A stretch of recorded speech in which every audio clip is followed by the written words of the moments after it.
হুম।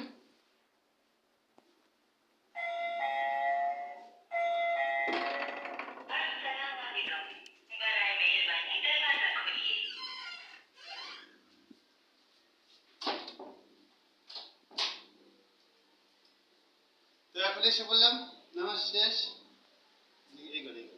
হ্যাঁ, তো ব্যাক করলাম। আজকে নামাজটা খুবই ভালো লাগলো। আর আজকে আমি তো এখানে থাকি না, আমি আমার বোনের বাসা হালিমাতুর সাথে মুনিকাদের বাসা। তো আমার ভাগ্নি ওর পরীক্ষার জন্য আসছি, তো আজকে এখানে নামাজ পড়লাম। আর সব মসজিদে তো আমরা নামাজ পড়তে পারি না,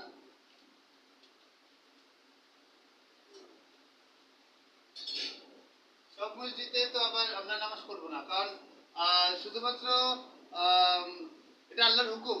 আল্লাহ এবং রাসূল সাল্লাল্লাহু আলাইহি সাল্লামের এটা একটা হুকুম। তো এই হুকুম হয়েছিল গাদিরে খুম নামক স্থানে, ঈদে গাদির যেটা আমরা পালন করি। তো গাদির দিবসে আল্লাহ এবং আল্লাহ রাসূল সাল্লাল্লাহু আলাইহি সাল্লামকে বলেছিলেন যে তোমার মানে নবীজি যখন হজ কমপ্লিট করে মক্কা বিজয় পর, যখন নবীজি একবার হজ করেছিলেন, তো নবীজি হজ করার পরে রাসূল আল্লাহর পক্ষ থেকে নির্দেশ আসছে যে আপনি একটি ঘোষণা করেন, এলান করেন, এবং আপনি যদি এই এলানটা না করেন তাহলে আপনাকে যে রিসালাত দিয়ে পাঠিয়েছি, রাসূল হিসেবে পাঠিয়েছি, সম্পূর্ণটাই ব্যর্থ হয়ে যাবে।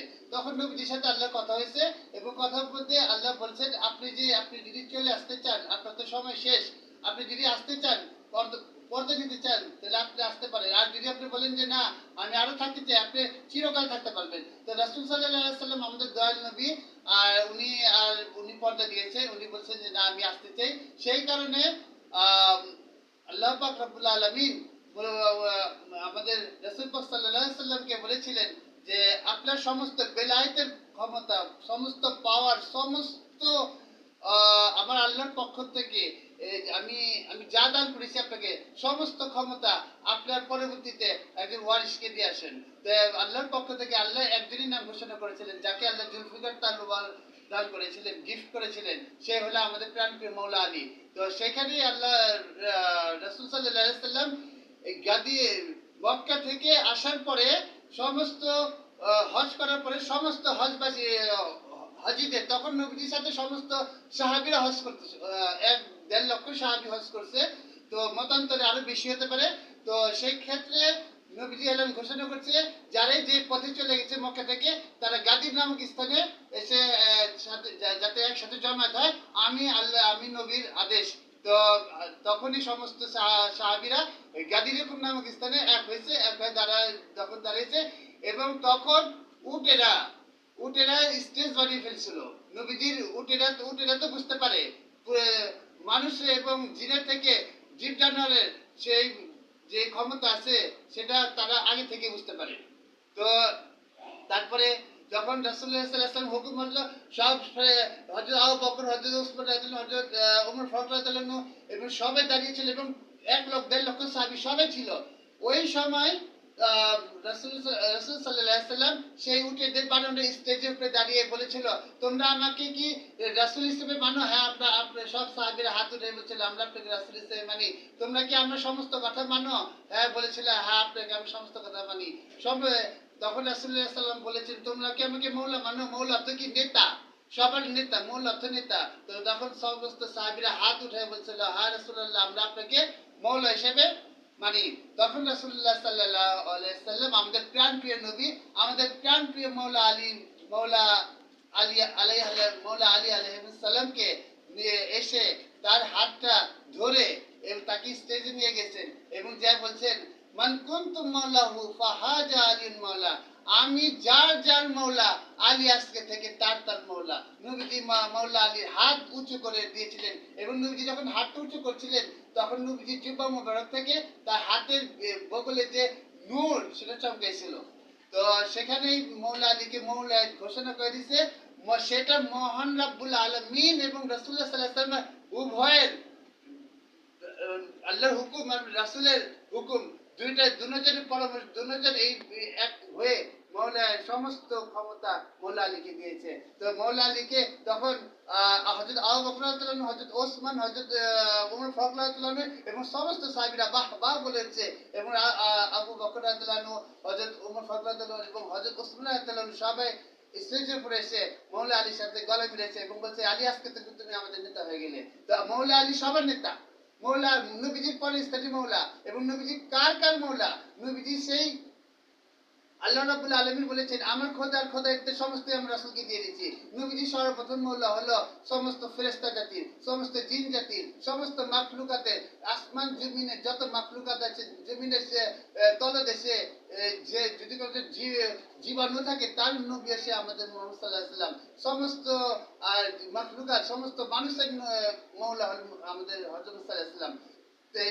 নবীজির সেই পাক জবান মোবারক থেকে যখন নবীজি বলেছেন, আমার সমস্ত কিছু আমি আমার মৌলা, আমার বেলায়েতের ক্ষমতা আমি মৌলা আলীকে দেখলাম। আজ থেকে মৌলা আলী মান কুনতু মৌলা ফাহাজা আলী মৌলা, মৌলা আলী হলো আজকে থেকে তোমাদের সকলের মৌলা, তোমাদের সকলের নেতা, সকল ফেরেশতার নেতা, সকল জিন জাতির নেতা, সকল মখলুকাতের নেতা। চাঁদ, সূর্য, গ্রহ, নক্ষত্র, তারা, ছায়া, উল্কা, নিহারিকা যা কিছু আছে, সাত আসমান, সাত জমিন যা কিছু আছে, জান্নাত জাহান্নাম সবকিছুর মৌলা হলো মৌলা আলী। এটা আল্লাহর হুকুম। অতএব যারা মৌলা আলীকে না মানবে তাদের পেছনে নামাজ হবে না, তাদের পেছনে তাদের কোনো কথা শোনা যাবে না। যারা মৌলা আলীকে মৌলায়েত মানবে তারাই আল্লাহর ওলি হতে পারছিল পরবর্তীতে। গৌসে পাক বরবির আব্দুল কাদের জিলানী, খাজা গরিবের নামাজ, সাবাস কালান্দার, বুয়ালি কালান্দার, শাহজালাল বাবা, শাহপুরান বাবা, বাদশাহ মকুশা और जितना भी ओली अल्लाह है सब ओली अल्लाह মৌলা আলীকে মৌলায়াত মানছিল এবং মৌলা আলীর অনুসরণ যারা না করবো, মৌলা আলী হলো জিন্দা কোরআন। সিফিনের যে যুদ্ধের মধ্যে যারা মৌলা আলীর সঙ্গে ছেড়ে দিয়েছিল তার সমস্ত যে জাহান্নামী হয়ে গেছে, তাদের মুরতাদ হয়ে গেছে এবং যারা মৌলা আলীর সঙ্গে ছিল তারাই মৌলা আলীকে স্মরণ করতে পারছে। সৌদি আরব এবং মৌলা আলীকে নিয়ে কোনো কথা বলা হয় না। সৌদি আরবের সমস্তটাই মুয়াবিয়া ইজিদের চক্রান্তে সমস্তটাই জুলিশাত হয়ে গেছে, কিন্তু মৌলা আলীর সত্যিকার ইসলাম চলে গেছে বাগদাদে। তো আমরা মৌলা আলী, যেখানে মৌলা আলী থাকবে সেখানে হুসাইন থাকবে, সেখানে গাউসে পাক থাকবে, সেখানে বরবির আব্দুল কাদের জিলানী থাকবে, সেখানে খাজা গরিবের নওয়াজ থাকবে, সেখানে শাহজালাল বাবা, সেখানে শাহপুরান বাবা, সাবাস কালান্দার, বুয়ালি কালান্দার, হাজি আলী বাবা, সমস্ত বাবা ওলি আল্লাহ মৌলা আলীর দিকেই থাকবে এবং ওলি আল্লাহর উসিলে আমাদের কিস্তি পার হবে। সর্বে খাজা গরিবের নওয়াজের ওরসুল আসছে, রজবের চাঁদ উঠে গেছে, তো মানে এখনো উঠেনি, উঠবে। তো আমরা খাজা গরিবের নওয়াজের উসিলায়, মৌলা আলীর উসিলায় খাজা গরিবের নওয়াজের সেই অনুষ্ঠানকে সুন্দরভাবে পালন করতে পারি। তো আর আমি কিছুদিন আগে শাহজালাল বাবার দরবার জিয়ারত করে আসছি। তো কোনো মসজিদে আমি নামাজ পড়ি না যে মসজিদে না মৌলা আলীকে মানে, আর যেখানে মুয়াবিকে মানে হবে সে অলির দরবার হোক, মুয়াবে সে দরবারে আমি কোনোদিনও যাব না। অলি ঠিক আছে, বাট অলির দরবারের মধ্যে এখন ভেজাল ঢুকে গেছে, মুনাফিক ঢুকেছে, মুনাফিকের ছড়া চলে গেছে। আমরা এটা থেকে বাঁচতে চাই। নারায়ে তাকবীর, আল্লাহু আকবার, নারায়ে রিসালাত, ইয়া রাসূলুল্লাহ, নারায়ে হায়দারি, ইয়া আলী, ইয়া আলী, ইয়া আলী, ইয়া আলী আল মদদ, और नाराय गौसी या गौसल आजम दस्तगीर, नाराय चिश्तिया या खाजा गरीब नवाज, नाराय शाहजालाल बाबा या शाहजालाल या शाहजालाल, नाराय शाहपुरान या शाहपुरान बाबा या शाहपुरान बाबा। তো ওলি আল্লাহদের নারায় অবশ্যই দিতে হবে। আর অবশ্যই অন্তরাস্থল থেকে পাক পাঞ্জাতন মা ফাতেমাতুজ জোহরা আলাইহিস সালাম, ইমাম হাসান আলাইহিস সালাম, ইমাম হুসাইন আলাইহিস সালামের সাথে থাকবো। যারাই ওলি আল্লাহ মানবে তারাই পাক পাঞ্জাতন কি পাবে, যারা ওলি আল্লাহ ছেড়ে দেবে তারা পাক পাঞ্জাতন রাস্তা থেকে চলে যাবে। তো পাক পাঞ্জাতনের রাস্তা ওলি আল্লাহ রাস্তা, জান্নাতের রাস্তা। পাক পাঞ্জাতনের ব্যতিরিকে যারা আছে সমস্তদের ধোকায় আমরা দোয়া করি তাদেরকে আল্লাহ হেদায়েত করুন। ওকে, আজকে এই পর্যন্ত রইল। ধন্যবাদ।